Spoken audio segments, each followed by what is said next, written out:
আপনারাও কষ্ট করেছিলেন, আমরাও কষ্ট করেছি। তো আমরা যে ফলাফল একটা সবার একটা আকাঙ্ক্ষা থাকে, সেই আকাঙ্ক্ষা যত তাড়াতাড়ি দেওয়া যায় ততই মানুষের জন্য একটা আনন্দ আছে। সেই জন্য আমরা যত তাড়াতাড়ি পাইছি তাড়াহুড়ো করে আমরা রেজাল্টটা পাবলিশ করেছি এবং আপনাদের কাছে এখন আমি জানাবো যে আসলে কে কত ভোট পেয়েছে।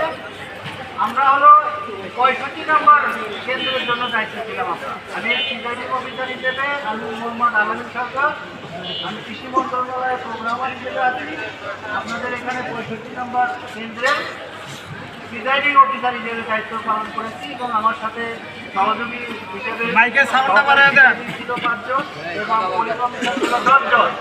আমাদের মোট ভোটার ছিল 2562। ঠিক আছে, সেখান থেকে আমরা সারা দেশের গঠন পরিচালিত হবেন। আমাদের শেষ ফলাফলে আমরা সর্বশেষ যে রেজাল্ট পেয়েছি সেটা হলো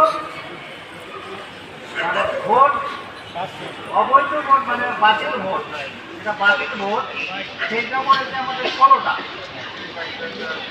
বৈধ ভোট যেটা অনেক যাচাই বাছাই করা হয়েছে, যাচাই বাছাই করে আমাদের 812টা ভোট হয়েছে বৈধ ভোট। এর মধ্যে আমি মার্কা ওয়াইজ আমি বলতেছি যে কে কত পেয়েছে। প্রথমে ট্রাক পেয়েছে 1 ভোট, কাস্তে কোনো ভোট পায়নি। তারপর মাথাল পেয়েছে 14 ভোট, কলম 3 ভোট, হাত পাখা পেয়েছে 4 ভোট,